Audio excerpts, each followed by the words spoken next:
Parents sound off about how they plan to keep their kids safe after a disturbing new report comes out. It says nearly a third of teenage girls have met up with strangers after becoming friends online. Take a look. Since it's around, they're on computers all the time, and cell phones and smartphones and iPads.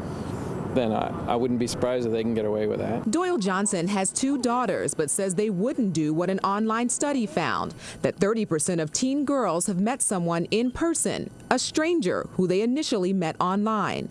The study, led by a professor of pediatrics at the University of Cincinnati, followed girls 14 to 17 years old for over a year, monitoring their on and offline behavior. I'm very fearful of it. My son is 10 years old and he just got an iPhone for Christmas, and I fear him going online and, chatting people up. Tom McDonald has a daughter too. He says social media is everywhere and parents have to be aware. I think it's about education and setting expectations for your kids so that you work with them, you talk to them about the dangers of it, and then you look at their phones. And it feels a little weird sometimes, but I think it's the best prevention. Psychologist Dr. Roz Pitt says parents have to get ahead of the problem. I think it's a little bit of both. I think a lot of naivete on behalf of the parent at times, because you think, well, my child would never do that, or he or she, they know better. With open communication and tough questions. Has this ever happened to you? Do you know of anybody who's ever met someone offline that they initially met online?